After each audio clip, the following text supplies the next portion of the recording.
This is the Average Guy Network, and you've found Home Gadget Geeks, show number 627 with Bob and Ryan from thinkcomputers.org, recorded on October 24th, 2024.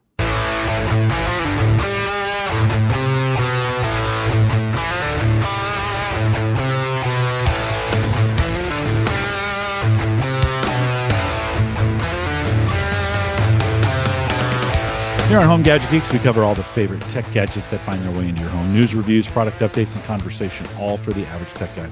I'm your host, Jim Collison, broadcasting live from the AverageGuy.tv studios here in a very nice Bellevue, Nebraska.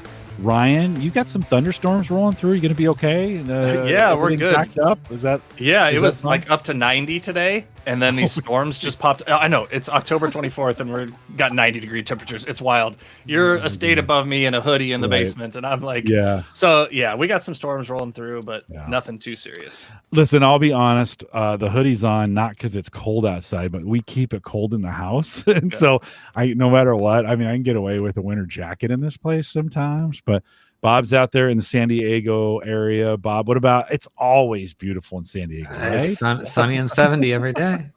It has gotten a little cold at night, so maybe I think the low has been like 58. So yeah, it's beautiful, though. You know, but but then during the day, again, it's sunny and 78. You know, 75. Yeah. It's perfect. Every once in a while, you get the marine layer. I mean, the coldest in San Diego, LA, Monterey, where I lived for a while, San Francisco.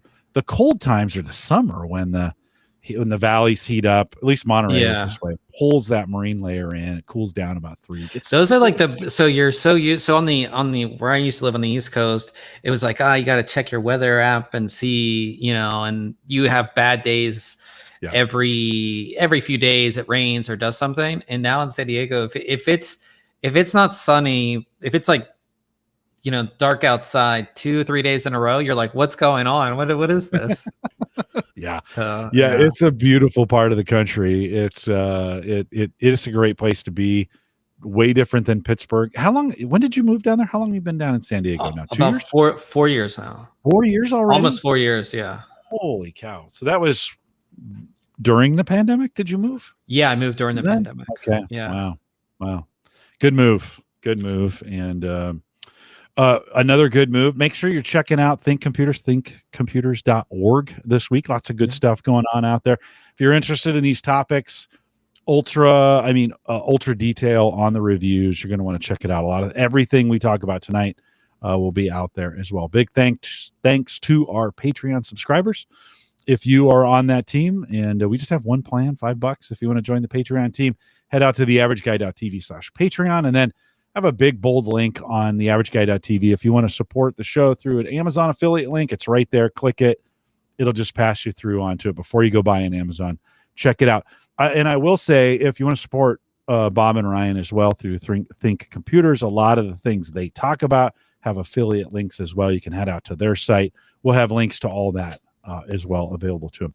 Big thanks to Mike Weger, who joined me 2 weeks ago. I took last week off. It's kind of nice to take a week off. Bob, you run the podcast over there at Think Computers. Do you guys, is it 52 weeks? Do you guys take some breaks? I just moved. So where I'm at now is my new place. Okay. Nice. We took a week off because of that, and then the following week Ryan was on vacation, so I really wasn't set up here yet, so we took 2 weeks. So we take, every time something's going on, we take some time off. I remember the one time I was traveling and didn't Ryan, you do the podcast? I think I did do a solo one time with Jim. Yeah, with Jim you did. I believe so. Yeah, and I was like in the airport watching you guys, I think. So yeah, we try to do it every week, but sometimes it's just like life happens or something's going on, or just like we didn't do it this week because I was working on these really important reviews that launched today. So there was no way I could do the podcast and get those done and actually get sleep. So right on. Right on. It never ends, but yet I think it's I think it's really important. I mean, consistency is important, but it's also important to take some time off, right? Yeah. Or not overwork yourself, let's say. No, right on, for sure. Yeah. Okay, you talked about some new reviews. Let's dig in a little bit. Let me bring this up for us. You just today released an Intel Core and I want to say i9. I mean, it's been hard. Everybody does. It's been hard since they did this. Are new they name changing? change. Are they changing things there at Intel? And what is it going to be i7, i5, and Ultra 9? No, What's going on there, Bob? Ultra 5, Ultra 7, Really? Ultra 9. Okay. All right. And the Ultra delimiter, the naming means that's the high end chip. So on an Ultra 5 is in the 5 series, but it's the high end chip. That's how they're kind of doing it now. Okay. Whereas the I used to be that delimiter, I guess. Now it's just the Ultra. I guess it's. Okay. I mean, we've had this Core I naming for so long that I don't know if changing it now is. I don't think consumers were ever confused about it. You know what I mean? Yeah. So, but it's the new naming. This is what we have, and the processor that I just reviewed is the current new flagship processor, the Core Ultra 9 285K. And I think a lot of people are disappointed in it, to be honest. Really? Why so? So when it comes to this is the flagship high-end chip. Every generation, gamers and enthusiasts, they want generational performance each generation, meaning that the last flagship was the Core i9 14900K. So they want something that's going to be 15, 20, 25% better at everything. And this chip is not that. It's going to be around the same when it comes to gaming performance, but it is going to be much better at multi-core performance. And the big thing, which I think is really important when it comes to Intel selling a lot of these, is that the efficiency is so much better. So it achieves the same amount of performance using less power, and that also allows for better cooling. So this is probably the coolest running high-end chip that I've reviewed in 5-6 years. Wow. And I think AMD is going the same way. So AMD, they just released their Ryzen 9000 series. And with that, again, enthusiasts and gamers weren't very happy because the performance was sort of around the same as the previous generation. But again, they did it with better efficiency. And the big thing that it comes down to is that while Ryan and I might have these big computers with all these fans and all this cooling, the average consumer, if they want a high-end chip, they don't want to invest in all of that. A good like all-in-one liquid CPU cooler is going to run you a couple $100 more, but then you have to have a case that supports that big all-in-one liquid CPU cooler. And the path that we were going with the 13900K and the 14900K, if they would have done the same thing with the 15900K, you would need a 420 millimeter AIO just to cool it. And we actually saw a lot of companies showing those off at CES, really? All the way back in January, because they kind of thought that's where Intel was going. But Intel went this sort of different direction where they're not going to please the enthusiasts, but for most of people out there, it's still going to be a good chip. And again, you don't need all of this cooling to cool it. I still don't think they're not going to be competitive against AMD in gaming, because AMD will have their high-end X3D chips that are going to come out probably tomorrow that will beat them in gaming. But overall, again, for the normal consumer, it's a good thing because, again, you don't need these massive cooling setups, and your system's not going to overheat when you're gaming or when you're doing things that you would do on a normal everyday basis. Yeah. So do you think, so there's a little bit of pressure. I mean, Microsoft has released its ARM version of Windows, and is kind of from an enterprise standpoint, it's really, really clear that ARM is, at least in Microsoft's vision, the future of the enterprise general computing space, right? From that standpoint. Both AMD and Intel have been racing to the top, so to speak, to get these faster and faster and hotter these chips. Do you think this is a more of a drawback pull in enterprise play to say, hey, wait a minute, we still have some workstation, if I can use that word, we still have some workstation quality chips that won't burn the place down. Well, I don't think that these are all desktop chips. They're not really made for that. And Intel and AMD have always had chips that are going to work in your laptop or low power situations. But I think the whole industry kind of needed to go this direction, better efficiency and better cooling, just because we're getting to this place where it's like you need this so much cooling just to run the chips, right? Just to run them in general. Right. And that's not fun for anybody. And again, for the normal consumer who just wants a really fast PC, maybe they're gaming, streaming, and coding video, but they want the top end CPU. They don't want to have to worry about it overheating. They don't have to, worry about, okay, I need to get this massive cooler for it.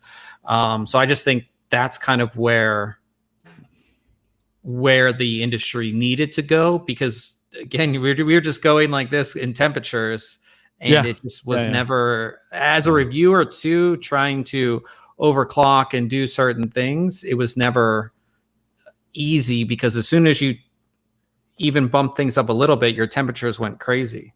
Supports up to 192 gig of RAM, right? Am I reading that right? DDR5, 6400.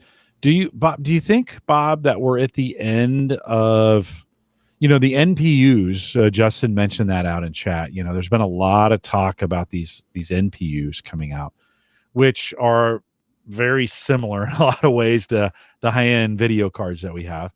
A lot of the workloads, a lot of the AI workloads that are coming are trying to be shifted off to those NPUs. Do you think we could be at the end of the CPU? Well, the interesting thing is that these chips have NPUs on them. Okay. Yeah. So you have dedicated NPU on this. We didn't cover that all that much. I might do more of a deep dive on it, because that is what you're getting when you're getting this as well. So if you want to run AI things locally on your machine, the NPU is going to do a lot of the heavy lifting. And Intel even lists what AI applications are compatible with the NPU, and even motherboard manufacturers. Like, so we tested this chip on an Asus motherboard. In the BIOS of the motherboard, they even have a section where you can actually overclock the NPU on the CPU. So it's one of those things you're going to see embedded in a lot of the chips, because it is something that people are making use of. And again, it's built into this chip as well. So you still have that. If you're doing only AI work and things like that, then the NPU, I don't think you're ever going to see an NPU only system, just because it's not going to, you want that CPU to do all the other tasks, and then your AI tasks are going to be sent over to the NPU, which is designed specifically for those tasks. Ryan, any thoughts on that? No, I agree. I think the main piece here, to just bring it back a little bit, is the power per watt, right? Like performance efficiency. Just like Bob said, we were going up in wattage, which means we're going up in temperatures, which means bigger coolers. Just keep getting bigger and bigger, right? And we had to step back and say, how can we be more efficient? Maybe not get those performance gains, but we're not going crazy and melting the thing down, right? And I think that's the way we're going to go for a little while here. I know Justin had said it's kind of like Intel's Zen moment, kind of going back to kind of the AMD, Zen architecture. And I think what he's meaning is, like, we need to see what the next revision of these, right? So we had the 285 now. What's the 385 look like? And what do those performance gains over this 285 look like in a year and a half, 2 years from now, right? See how they can tweak things with this new architecture and design, and maybe continue to get some of those efficiency improvements, but then really crank up the performance and start to see kind of that greater increase across the board there. Bob, from a review standpoint, again, I put the link to the review in the chat. It'll be in the show notes at theaverageguy.tv. Bob, from a benchmarking standpoint, how did this do? This is the first version, and tell me what Lake version this is again. And this is Arrow Lake S. Lake? Yeah, this is Arrow Lake S. This is technically the second generation. The first generation was put out as mobile chips, so this is technically the second generation of Arrow Lake, but it's Arrow Lake S on the desktop side. in like these, so you're showing CPU benchmarks. It did very well because it's very well. It is what does it have? Eight performance cores and 16 efficiency cores. So multi-core workloads are going to be really great on this. But when you get into gaming, it's a whole different story. You get into gaming, I have a processor, the other Intel processor that I tested against this is it's much older, at 12th generation, and it was on par. Sometimes it actually beats the newer chip in gaming. And people are going to see that. So if you have a 13th or 14th generation processor, when it comes to gaming, you're going to see very much on par results, or sometimes the 13 or 14 900K will actually do better. But again, it's doing better at such a higher wattage and such a higher temperatures. So you have to keep that in mind. But you also, I don't think anybody who's on 13th or 14th generation would be buying this chip. They're not going to upgrade. 14th generation was just the previous generation, and 13th generation is only a couple years old as it is. So I don't see those people necessarily upgrading. Now, if you're on 12th, 11th, or on the AMD side, maybe you're Ryzen 5000 series or 3000 series, then you might think about upgrading. I think the biggest thing that you do get here is you're getting the feature set that comes on the motherboard. So you already had in the previous generations PCI Express 5 when it comes to your graphics and your M.2 slot, but now you're getting more PCI Express 5.0 lanes to make use of those things. You're also getting Thunderbolt 4 is built into the chipset now. So almost all of these new motherboards will have 2 Type-Cs on the back that are actually Thunderbolt 4. So that's going to be super fast for whatever you want to connect to it. A lot of the new boards will have things like Wi-Fi 7. And the big thing we talked about memory is that these new motherboards, they'll support, I wish I had it because I just had it. But new memory, which is called it's called CUDIM. And essentially the clock generator on the memory used to be controlled by the CPU, but now it's built on the memory. So you can get really high frequency memory that just runs no problem. So I have I think it's 8200 megahertz that I was testing with a motherboard, and it just runs no problem. Previously, that would be kind of hard to do. You'd have to overclock it and things like that. But everything with this generation is just more refined. You get a lot more connectivity options too. Like I said, with all of the Thunderbolt 4 and everything like that. So that's kind of the value proposition that you would have for somebody upgrading from a older generation. You get a lot of faster things. But yeah, I think that it's good, but you're, as again, an enthusiast and a gamer is not going to be necessarily happy. Well, okay. So who's the market for this then? If it's not gamers, I mean, I'm assuming this is going to make its way into mainstream. Yeah, I think workstations, right? Yeah, I think for a lot of people, I mean, there are people that are gamers, but there's people that just buy a pre-built, but they want the best processor out there, and this is going to be it. And again, I think that while gamers aren't going to be happy initially, they're going to be like, oh, I want better performance. Why does the 14900K perform better? Why does this, that? But then say they build a new system with this, they'll be like, oh, my system's not overheating, or I don't have to take the side panel off my system when I'm gaming. Those things that a lot of people deal with when it comes to the 13th and 14th generation. Even Ryzen 5000 and 7000 series, you kind of saw that too, where that was kind of an issue when it came to heat. So they're going to have a much more stable system doing all of their tasks. So they're going to be happy that way. But the outcry right now and everybody online is just, they're not happy about it. Right. Cause they want that every generation, they want much more performance. They want What's the uptick, right? Yeah. What's the advantage to going to it? And to go backwards, although you're getting more performance at a less power, right? And you're getting more performance cooler. They're not interested in that. It's like, no. I want Well, more because cycles. the enthusiast is like, yeah, I don't care. I'll water cool it. I'll put on a big cooler. Like I don't, they don't care about a lot of the other stuff. Yeah. Justin out in chat says, wonder what effect the lower thermals will have on the ITX style builds, especially when you get to the sub 10L on that. And do you think it'll have an effect? Okay, so this comes out, requires less cooling, a little less wattage. You don't need necessarily the big racks to cool this thing down. Does that get noticed in the space? Do people notice that? I mean, I think Sure. if you're building a smaller form factor system, typically you would pick a mid-range chip. You knew that you really couldn't do a high-end chip in a small form factor build unless you got really creative with actual water cooling to do it. Most people, you just can't do it with normal coolers, low profile coolers that are out there, or even some AIO solutions in small form factor. They're not big enough.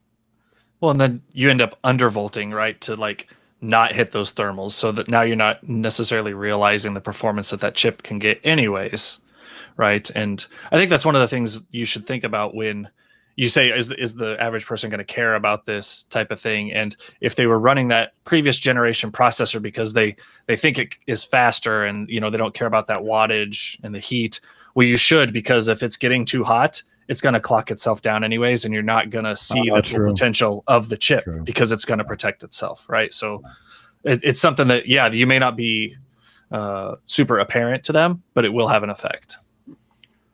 You guys back in the day, you guys talked me into an AMD Ryzen 5 5600X 6-core. One of the best processors to ever come out. Absolutely. Do you think like should I be thinking, I mean, it's 2 years old now, that's hard to believe it's been 2 years since we put that in, but should I from the AMD side, thinking about the chips they're putting out right now, what's my upgrade cycle, Bob? I mean, I think for your use case, which is not gaming, which is just, I think you'll be good. Easy on me.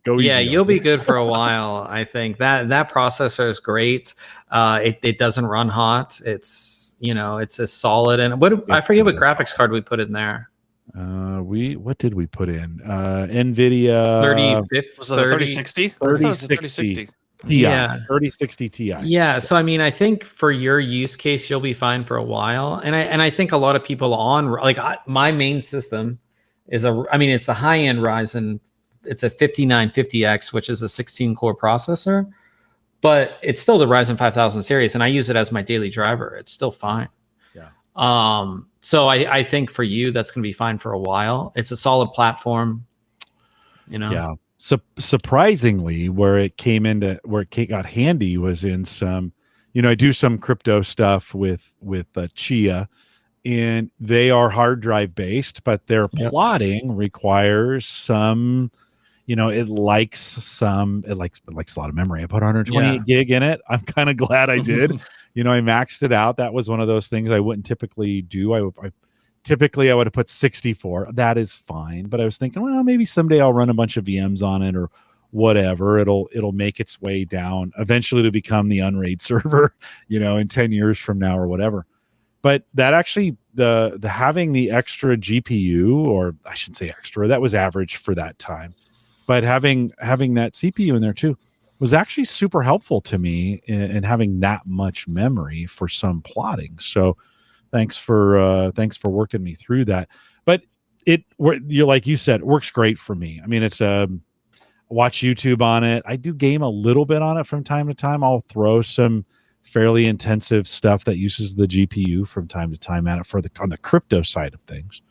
And it's been a great rig. I don't know, Ryan, would you add anything to that? No, I think Bob's comments are very accurate. And moving to a different platform, you could go to a 5000 series chip on that AM4 socket, right? You've got that upgrade path. So if you wanted a little bit of boost in performance, but to go past that, you're going to be looking at a whole new socket, AM5 on the AMD side, which then means you got to get DDR5 memory. And it gives you access then to PCIe 5. So you want a little faster NVMe drive, but again, are you really going to take advantage of those extra speeds that you can gain with that? Whereas maybe just throw a different chip in that same motherboard and keep chugging along for years to come. Yeah.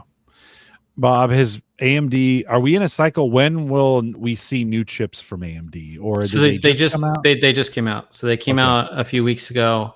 Ryzen 9000 series.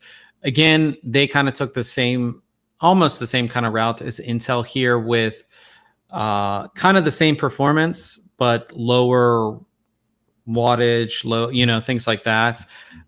People are waiting for their X3D chips, which are their gaming chips. Again, I think from tomorrow. Yeah, I think it's being announced tomorrow. Yeah, I think it's going to be announced tomorrow. So, and I do think that AMD will hold on to like the best gaming CPU, at least currently, when they announce their X3D parts. So it's kind of this. It's more or less I feel like the industry knew they had to go that direction. They had to go lower wattage because again, while we think we're this big segment of their customer base, enthusiasts and gamers are like just a tiny little bit. And then there's everybody else. So that's the thing. Well, and I mentioned this a little bit earlier, but let me bring it up. The elephant in the room is ARM at this point. And there's been, in the enterprise space, there's been a lot of talk. I mean, certainly ARM has been making inroads in the server space, as we think, in the enterprise server rooms, or in some spaces that are generating, because of its efficiency, it's starting to catch on. We're seeing the first version of Windows really come on. That's not true. The first real version that actually works of Windows on ARM. And you think about the enterprise workload, where, shoot, I mean, I'm spreadsheets and email. I'd love to think I'm more, but I'm really not. Even I've been doing some work with voiceover dubbing through 11 Labs, but I'm not running those jobs. They're not running locally for me, right? I've been doing some work on transcriptions and translations in real time. Again, that's going off to a server somewhere, right? It's from a gaming standpoint, or from your space standpoint, does ARM even come into the equation at all, or is that still relegated to kind of low power, low efficiency? High efficiency is probably the right word for that. Talk a little bit about how does ARM play in, or what are you seeing in that space? We don't really look at those anything from them. It's very low power, just like you say, very email, productivity tasks, things like that. Qualcomm, who's that based on ARM, there was talks about them coming out with a desktop chip, but from what I read the story the other day, ARM canceled Qualcomm's design license and gave them 60 days. Sound good. Yeah, there's it gave them things going on in that. Gave them 60 days to. So it's definitely some stuff going on there, but right. I think if anybody would do it, it would be like a Qualcomm, right? To come out with that type of competitor in the CPU space. It's very hard to do, and I think if anybody would do it, it would be Qualcomm, I think.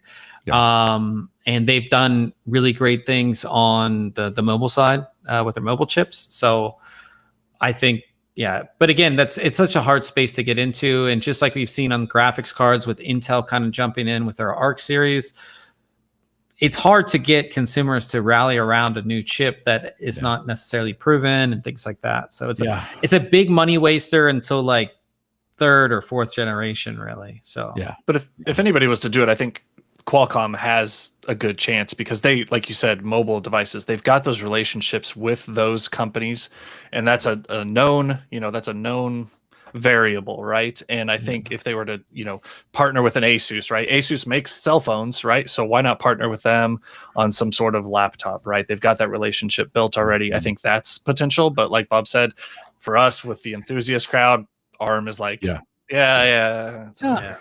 well, listen, Microsoft's all in on this. This is their play to move away from Intel's dominance in this space. AMD has never really been a competitor on the Windows side of things for the most part, right?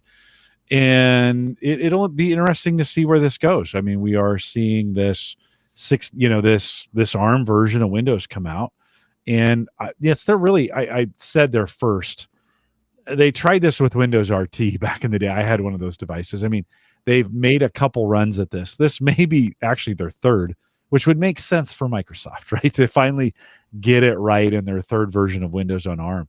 But I do think there probably is a space for the average, information worker, so to speak, who's doing email and spreadsheets and stuff like that, where ARM is good enough. A couple, was it last year, the year before, I reviewed a Lenovo laptop that had a Qualcomm based chip in it. It wasn't a gaming laptop. It was a very much a business. I think it was a ThinkPad. I'm pretty sure it was a ThinkPad. And yeah, I mean, it worked, but not all the apps worked. All the, certain apps that you wanted that you're used to having on Windows weren't there, that you couldn't access because it's ARM based. It's not x86 based, So that's, Yeah. Do we get to a spot where gaming moves to the cloud completely? And I hope not. Yeah, I mean, I think there's two things there. There's internet speed, right? Mm-hmm. And the United States is still so far behind on speed when it comes to the internet. And, and you talk about say I moved into this new place and I have the exact same provider, but my internet's faster here because there's less people in this new building where I live, right? For now.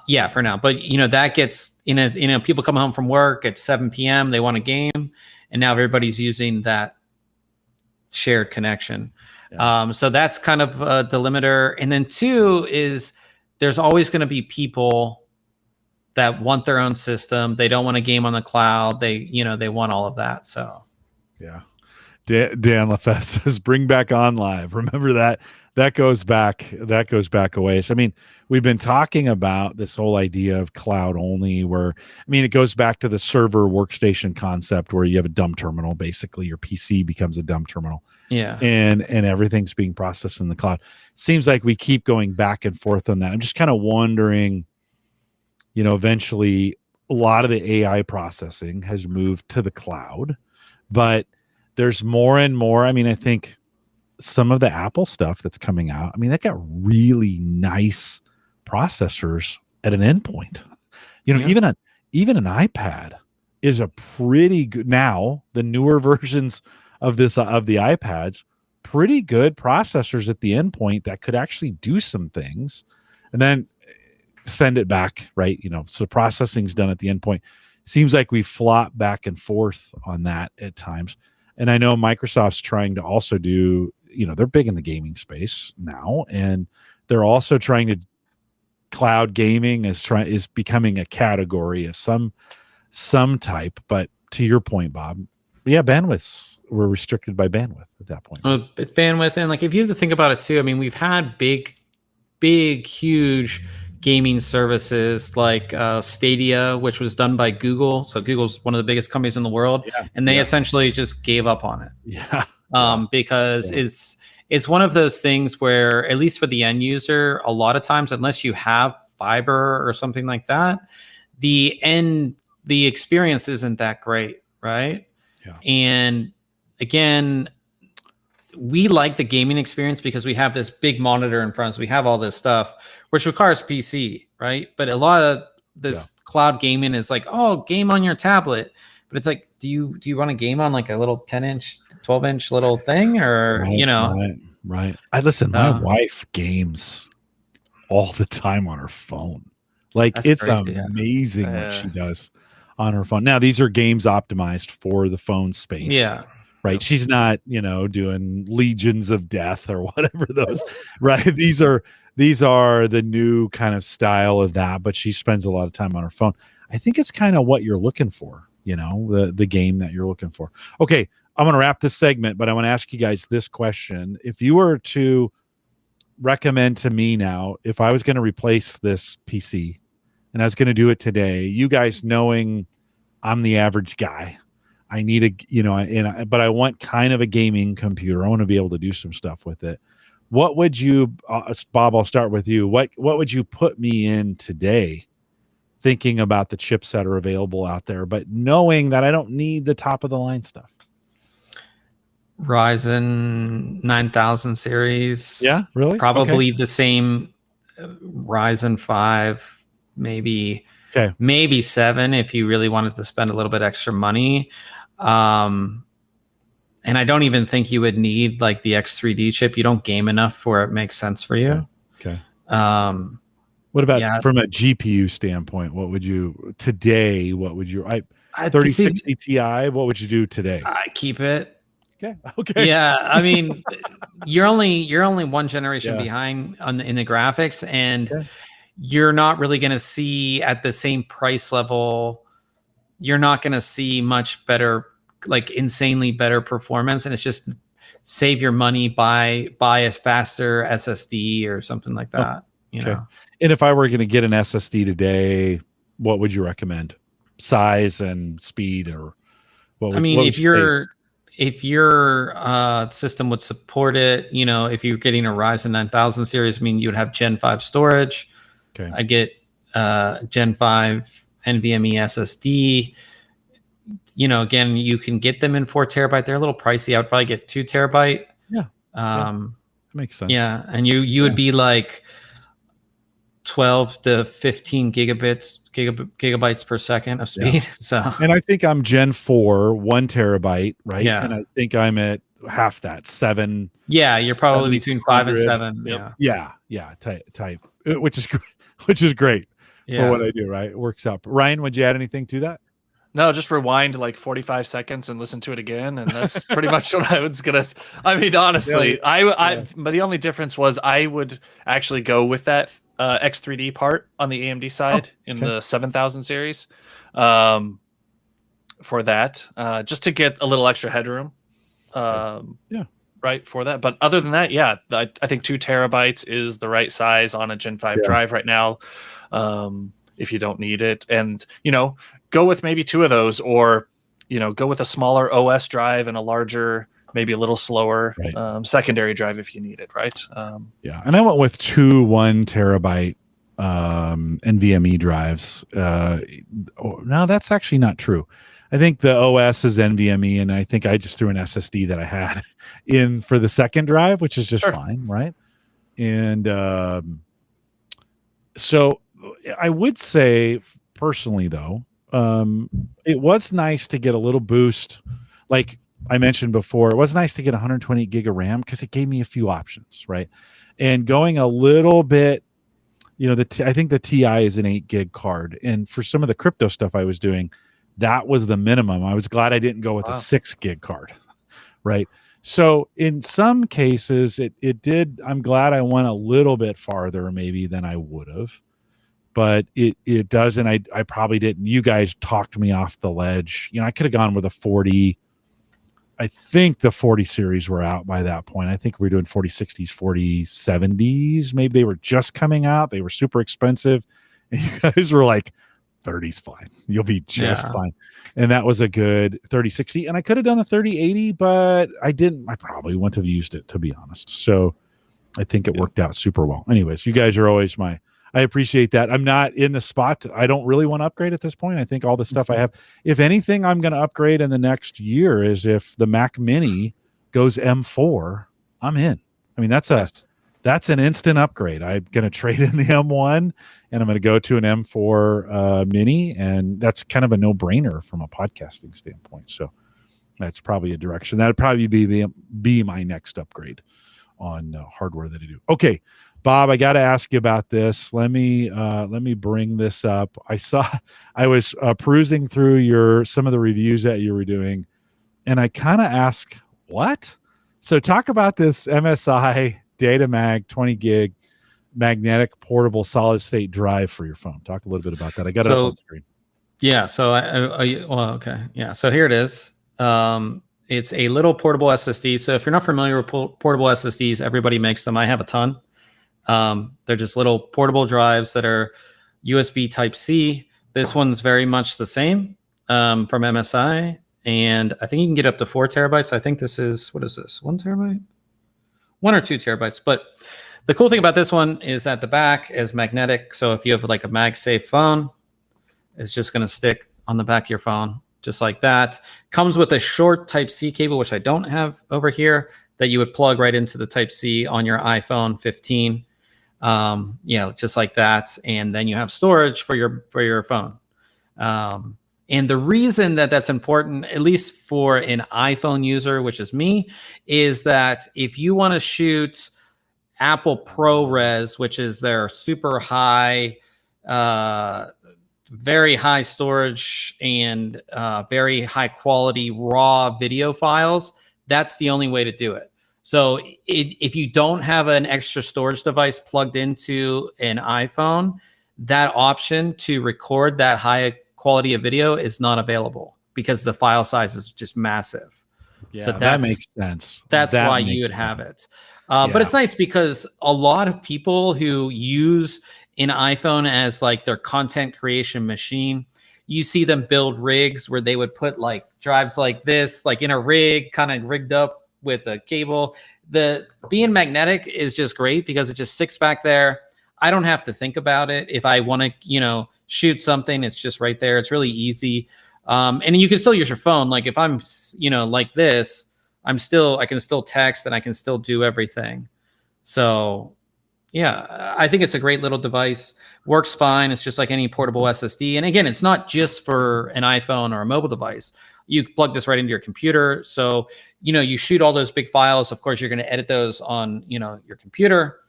As soon as you're done shooting them, you take this, you plug it in via USB to your system, transfer the files over, do your edit, put it back on here if you want to put it back on your phone or whatever you want to do, but just simple little device. And it's very well made. It's like very metal. It's a nice little drive. So I like that. And the key to that is it's fast enough to handle 4K video coming into it, recording straight to it. I'm assuming the phone recognizes it, and then you can set the storage. Hey, I'm going to be recording this. I don't do much of that kind of recording on my phone. So with the iPhone, it will only record to this. Okay. So in that file format on the iPhones, you can only record to an external device. So if you don't have one connected, it won't even give you the option to record that way. Okay. And is that only the newer 15, 16 phones, or I have a 12? Could I use something like that? No. So Apple ProRes is only, I think it only started on the 15. Okay. So 15 and then the new 16s will have it. And again, this is faster than so the USB connection on the iPhones is USB 3.2 Gen 2, which maximum speed is 1,000 megabytes a second, but this can actually do up to 1,600. So you're going even faster than that. So yeah, it's a cool little drive. And like I said, for somebody who shoots in that format, it just makes things so much easier. Yeah.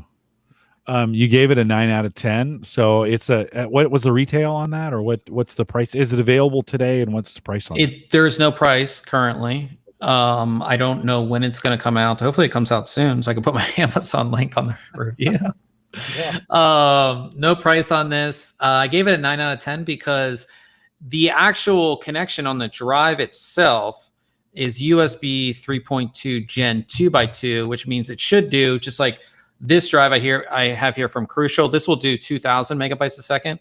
But for some reason, even though it has the same connection, this one only does about 1,600. Maybe they only thought because the iPhone only does 1,000. I'm not sure, but that's the only reason that I gave it that kind of lower score. Or not lower score. I mean, it's a high score, but took a point off. You're going to use that. I'm assuming you're using that now on some of the stuff you're using your phone camera for? Mainly just for file transfers. It just makes it easy. Okay. But no, I don't really shoot in that. The content that I shoot on this phone is like for social media, and you don't need to shoot in 4K Apple ProRes because you could. Yeah. And then you have to edit it because it's just like shooting a raw photo. So it's flat color profile. I'd have to go in there and color grade. I don't like when I'm shooting stuff for social media, it's just, just there. And I don't need like no, my, me going on a hike and I'm taking a video in 4K Apple ProRes. If I was a photographer and I took a lot of pictures, say I was on vacation, I was going to take just a ton of raw pictures. I'm assuming this could be good for something like that as well, right? Yeah. I don't have to be shooting high res video. I could be dumping tons of pictures to it as well, right? Yeah. Yeah. Really easy to do. Just in the iPhone, it just shows up as an external device. You can move files to it. You can do all that kind of stuff. Is that the only one that's MagSafe? I mean, that seems like that should have happened a long time ago. No, there's a bunch of other ones. Are there? Okay. I don't think I have. I have an enclosure where you put your own drive in. That's MagSafe. Okay. Yeah, I mean, there are some other ones that are out there already. Okay. Yeah, I was like, hey, there's a magnet back there. It'd be kind of be handy to. I never thought about. I just don't shoot enough pictures for it to matter. I mean, I barely take pictures as it is. I should take way more. I mean, I remember when digital cameras first came out, and I was like, oh, this is going to be so great. I have one of the best digital cameras that I mean, an iPhone is great for, any phone is great for pictures. Yeah. And yet except for when Ryan's taking the photo. Ryan, that's so it's an old story. That was like what, two years ago at CES. We were in a low light setting. Oh boy! Well, I had to run back in and snap some pictures of some information cards for some products. Okay. It was low light, and I don't remember what phone I had. It was that one. No, it was that OnePlus. But yeah, it was an Android. Yeah. And I was like, for some reason, everything looked good on the screen, and I was snapping a photo, moving to the next one, snapping a photo. It was just like I needed to get them and get out. And I brought them all back to Bob, and I was like, all right, here they are. And he starts flipping through. Every one of them was blurry. And he's like, all right, let me bring my iPhone in there and do this. And yeah, that's funny. He will never let me. He'll never live it down. Live it down. Oh my no. gosh. So, yeah. Well, listen, I remember shooting in 640 by 480 on cameras. You would buy, and they weren't cheap in those days. And you'd buy these digital cameras, and you get them, and they'd be grainy, but they were digital. Do you remember I think it might have been Sony had the one where you record to the little CD. I have one. I have one of those, and I have one from Sony that records to a 3.5-inch drive. And then there was ones that they recorded to the zip drive too. Yeah. That's crazy. That's how old we are. We're just and those were and they were really bad quality. I mean, they were. We thought we didn't think they were amazing. You took them and you were like, oh. Do you remember your Razr phone or your Nokia and taking pictures on that? And you thought it was so cool. Yeah. And like those, like I still have some of those saved on my computer, and I'm like, those are super. It's like a 128 by 128 or something like crazy small, and you're super like, tiny, and you're like, we're gonna say that. Like we're gonna say that about this in like 10 years. Be like, we didn't have spatial 360 photos. Like, how did we live like that? Or whatever. It'll be interesting to see where that goes. TVs have made their way to 4K, and then they've kind of slowed down. Like, you could do an 8K TV, but do you need to? Our eyes. I mean, they look good, but I know, Bob, you're going to say something? Yeah, I saw Samsung was showing off. They did another 3D TV, but it didn't require the glasses, and I don't think anybody cared. Like I don't think anybody cared because it was just like the TV like they tried all these gimmicks in the TV space, and I've seen it because Ryan and I go to CES every year, and you see you saw it for the longest time, like all these weird gimmicks, like I said, the 3D, you needed the glasses, and each pair of glasses was like $100, and all this stuff that they've tried, and the curved TV, which does make sense, but it's kind of, we stopped kind of at 4K. You're not getting a whole lot of broadcasts that are going to be in 8K, and the amount of bandwidth that you need for that anyways. And, so it's, we've reached some limits for now. Like I think we've reached some like reasonable limits. Like, 4K, probably good enough. I put I have a stand out on my deck where I can take a TV out and put it on the stand. I don't leave it out there. Just because the weather in the Midwest here, if it's San Diego, I just throw a blanket over it. But here, you want to take it in the winter and those kinds of things. But I bought a 32-inch 1080p for like $100 like 4 years ago, whatever, right? And super light. I can literally carry it with one arm on, when you're carrying it around. It's, in fact, sometimes you're like, oh, it's, it's too light, right? That kind of thing. But the other day, it was sitting in this spot, and the spot I have it sitting in has two poles that are, it's an 8-foot section of the deck. So it's, it's wide. You put a 32-inch screen in there, that 32-inch looks kind of small. And I was like, 55-inch, I think I could get one for $300 at this point. Right? And you're like, is it time? And they're light. I'd need to get a new stand for it. The one I have is not tall enough, right? To just get a OLED. They're super light, Yeah.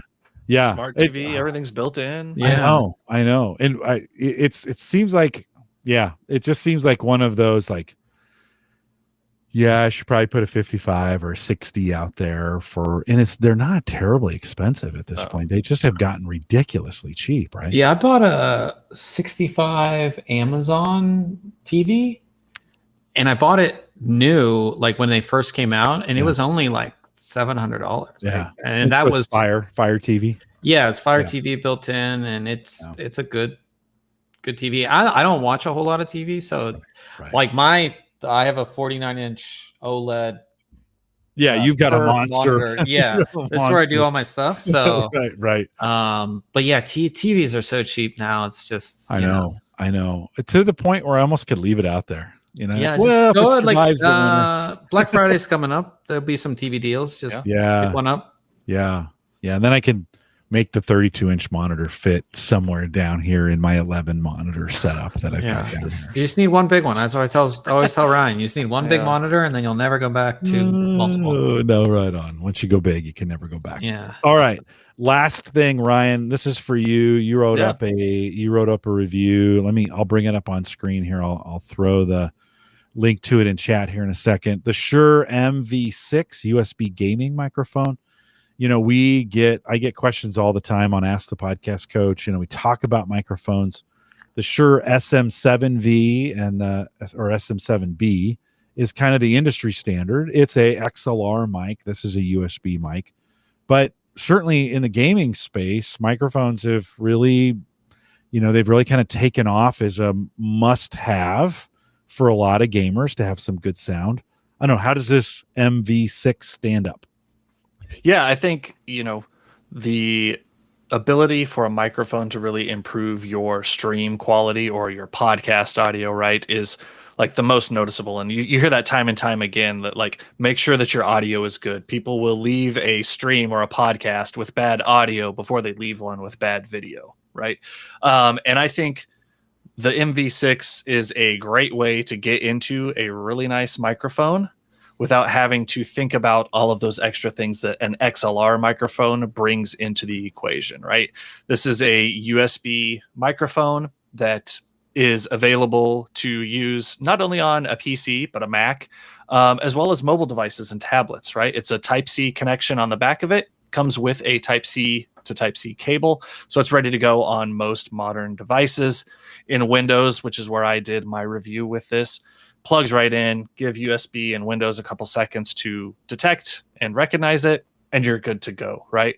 So you don't have to think about things like, oh, now I've got to find an XLR cable, and now I have to find an audio interface, and how does that interface connect with whatever else I'm going to use it with, and what is this thing called phantom power, and 48 volts sure seems like a lot for a microphone, right? All those things that you have to think about when you go into XLR devices.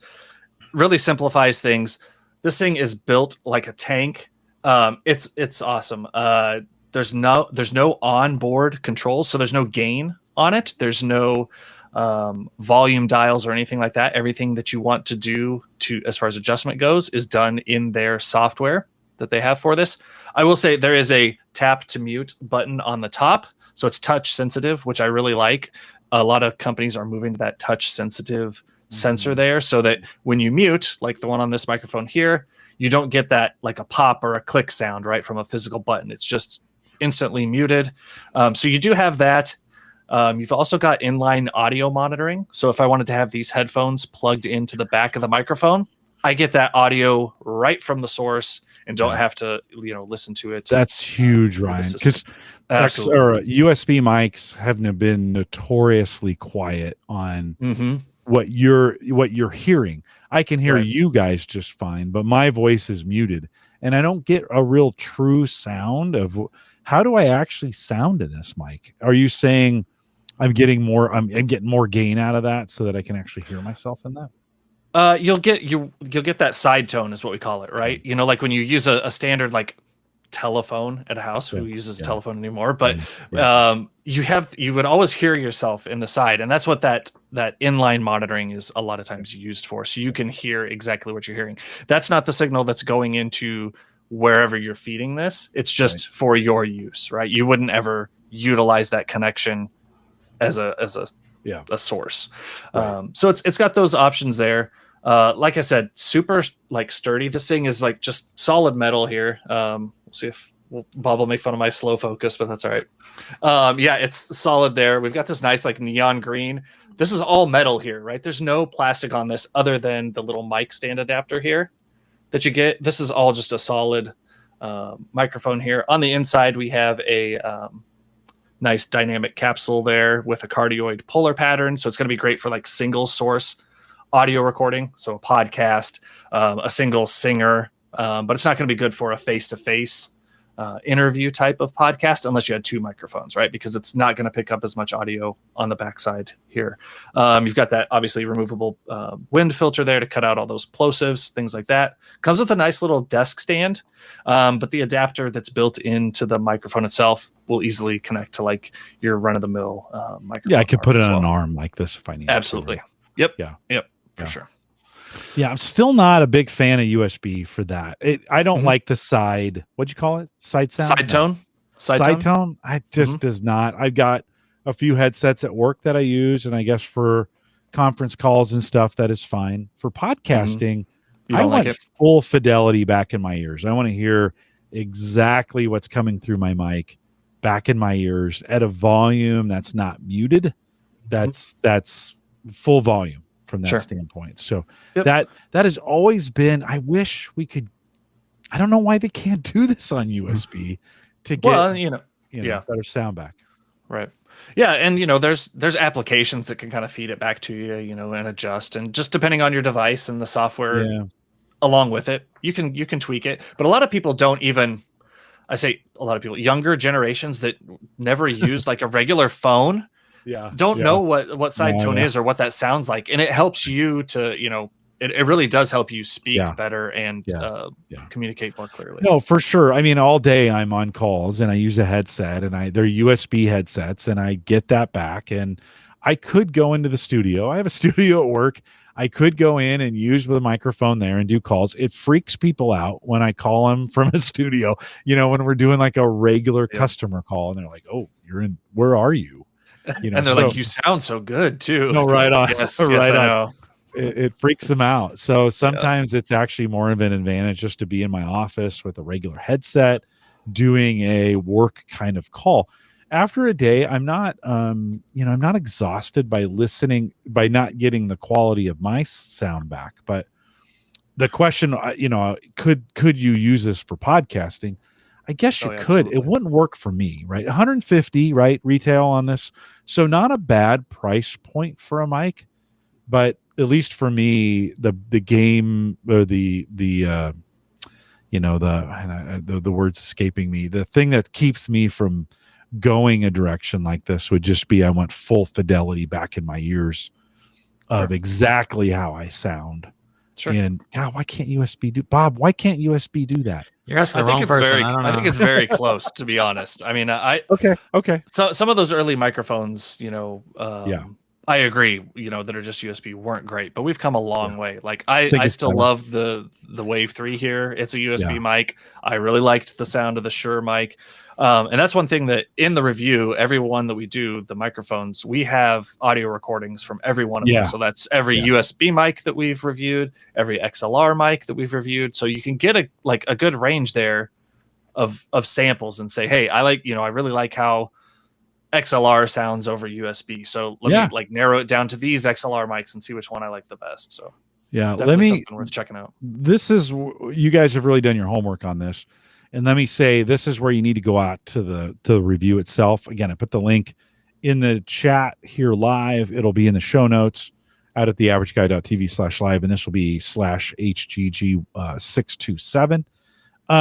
You guys have done, you've got a comparison. So you've got this mic, and then you got a comparison to XLRs and some USB mics.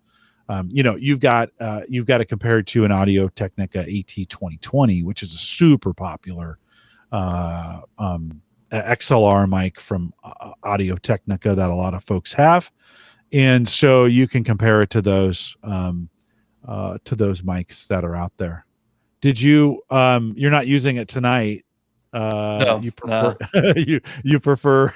So it's not one of those that you'd say I'm going full time on this thing. Then I haven't yet. I have considered it. The reason I don't switch away from this microphone from Elgato is the accompanying software that come with this called Wavelink.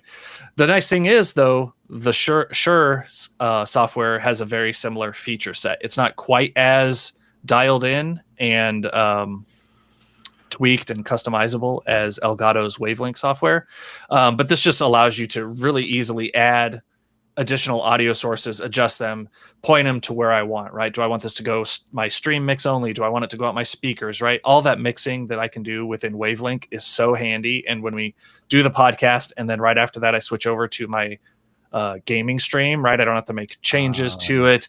I could get a very similar setup with the Shure and their software. I just haven't made that changeover yet. Yeah. I mean, but it's worth considering. Yeah. You get used to an ecosystem. Yeah, absolutely. Which I am in, right? I've got the lights from Elgato. I've got the Stream Deck. I've got the software. So I'm in there. Especially if it all integrates. We just changed over PCs in the studio at Gallup because of Windows 11 upgrades. And of course with TPM, the new TPM I shouldn't say new. They've been around a while, but for the TPM requirements for Windows 11, the old machines that I had wouldn't work anymore. So we replaced those. And then I said, hey, the main studio PC, when I started podcasting 12 years ago, laptops really struggled to do some of the video stuff that I do now. And today, a 5 version of anything can run video just fine on a, with a standard 1080p or even a 4K camera. They do just fine. So I said, I'll just use them. I'll bring my laptop down. They gave me a really nice stand for it. We'll plug in, instead of a dedicated PC for the studio, we'll just use it on my laptop. It's got all the stuff on it. Except the first time I forgot, I plug into a Focusrite audio interface, and you absolutely have to have the drivers from Focusrite, right? This is one of these things with some of these audio devices. You have to have the drivers installed to make anything work. We gotten kind of used to plug and play, and yet on some of these audio devices, no, they want their drivers and their controllers in place to make some of these things work. And it would work. This is the crazy thing. It would work for 1 minute, and then it would stop. And all of a sudden I couldn't hear anybody. They could hear me. I couldn't hear anybody.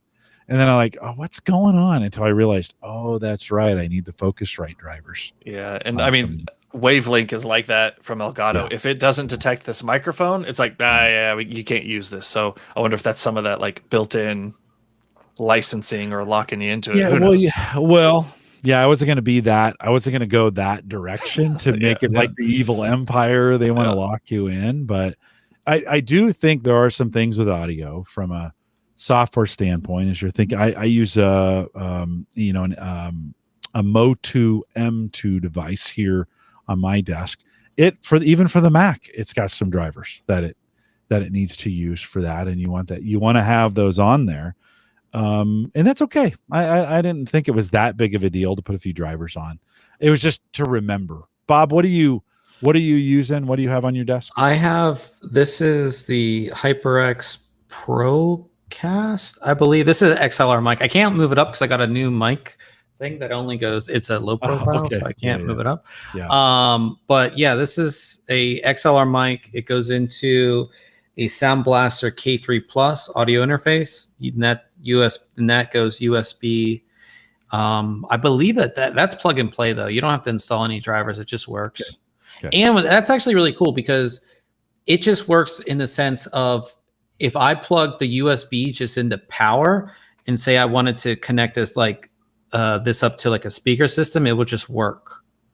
Like, or if I wanted to connect like a guitar or something up to this with the XLR, it doesn't need a PC to run, which is pretty cool. Oh, that's cool.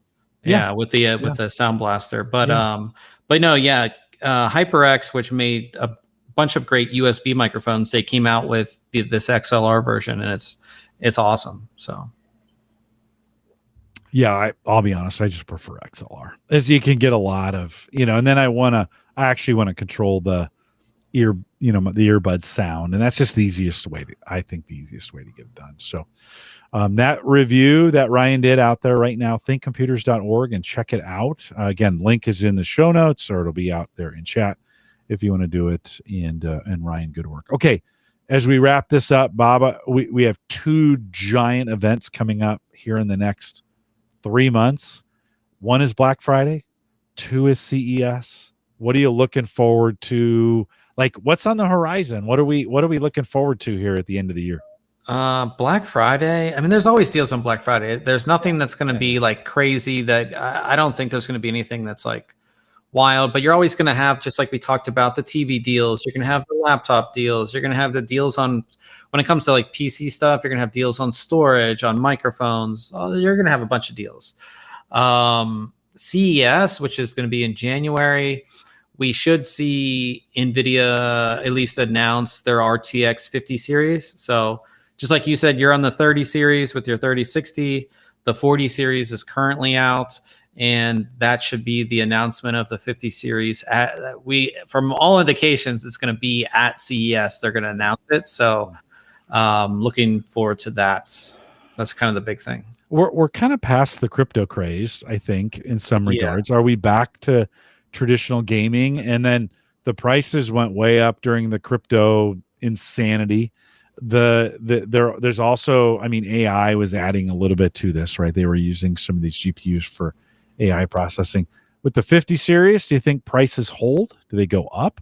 Do we see some inflation fighting prices come down? I don't know. Any thoughts on that? I think best case scenario, it stays the same. Okay.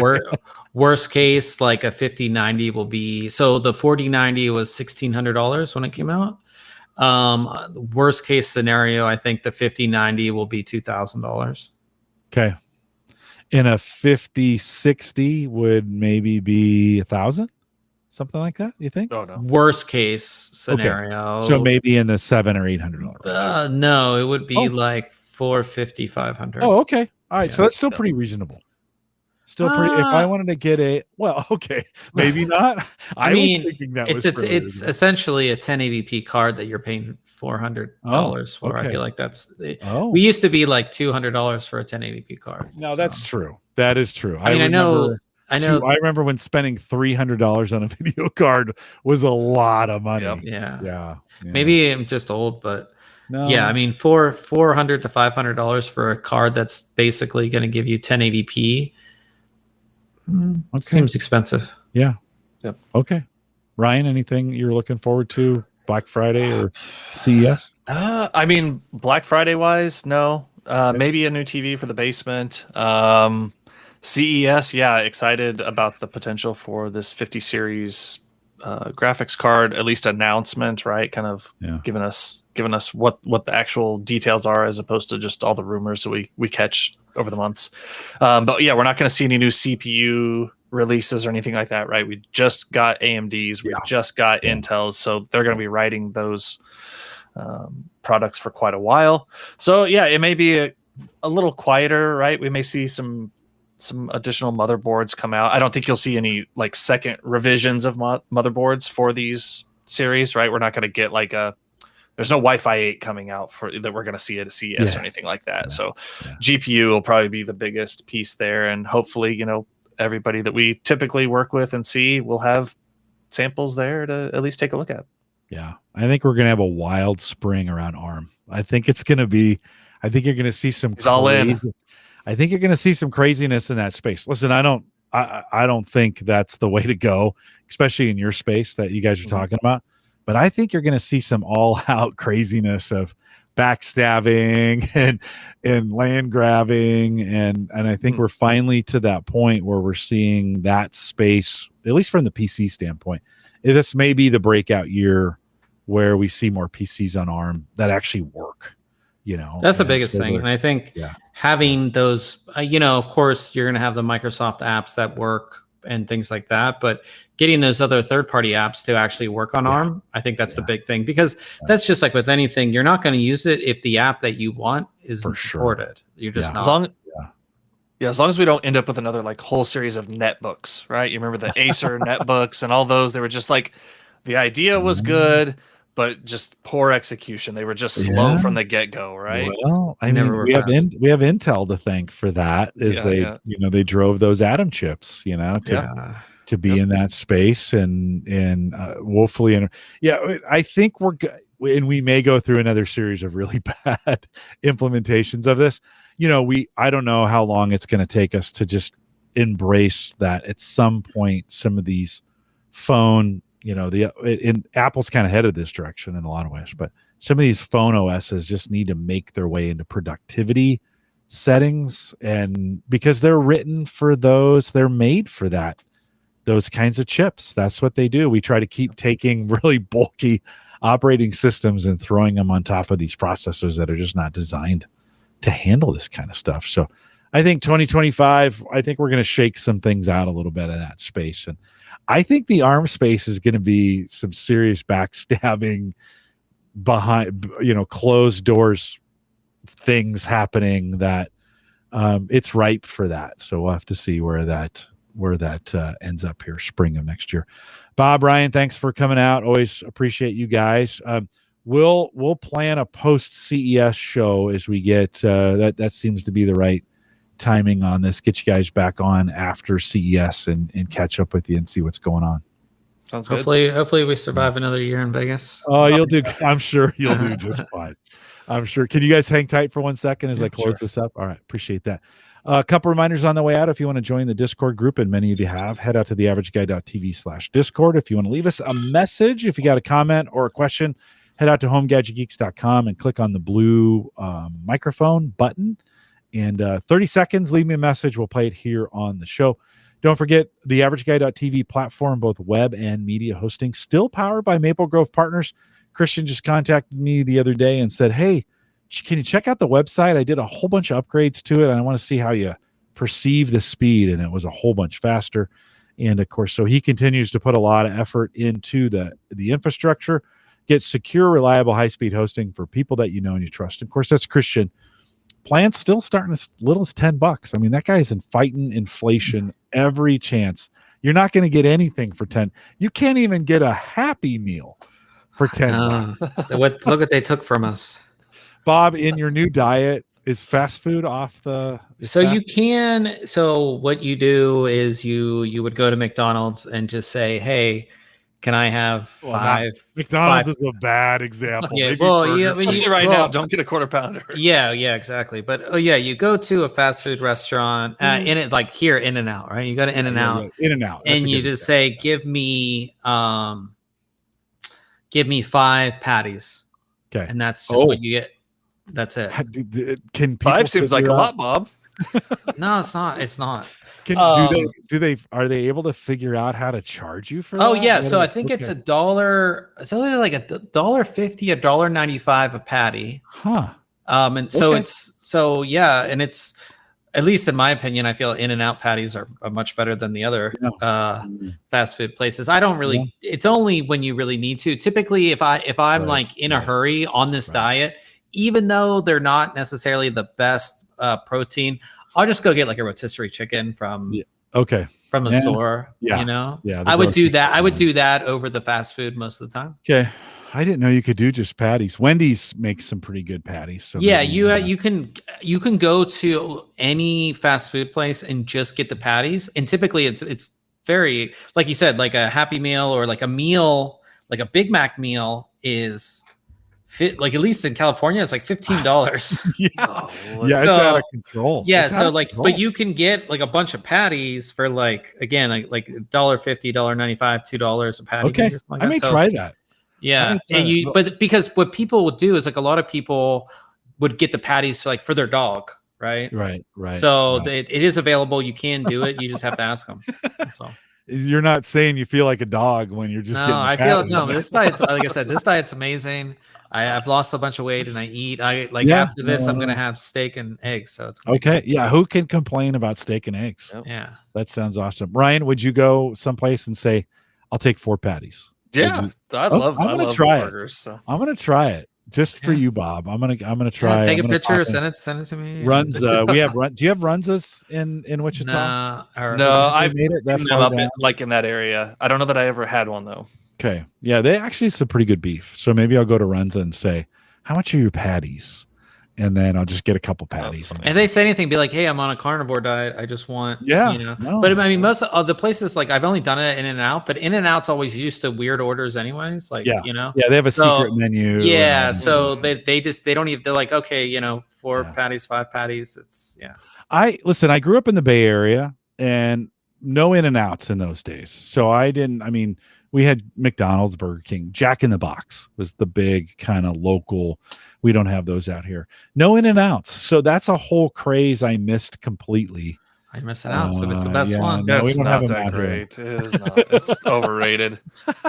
Like again, nobody gets it. So we're not going to have this long debate. But I don't like Whataburger either. So I mean that's fine. That's awesome. Yeah, but like what? So people try to compare In and Out to like Five Guys. But if you get the burger at Five Guys, it's $10 to $20. Where In and Out, it's like $4. It's like so you have to compare. You have to compare In and Out to the McDonald's, to the Wendy's, to the Yeah. Well, the whole point was prices are out of hand, so do the best that you can. I might get some inflation fighting patties the next time I go. There you go. I'm going to go protein. I'm going to give it a try, Bob. I'm going to be like, okay, for this meal, protein only. I'm just going for the patties. You've inspired me. Well, we are live every Thursday, 8 p.m. Central, 9 Eastern, out here at theaverageguy.tv/live. If you're listening to the recorded version, love to have you be a part of the live show. For Dan and Justin and Ken, I think was out here a little bit earlier. Appreciate you guys coming out tonight, being part of the live show. We'll be back next week. Actually, I don't have anybody lined up yet, but I'll get that figured out here over the next week, and we'll see you back here next Thursday. For those guys coming out live, thanks for coming out. And with that, we'll say goodbye.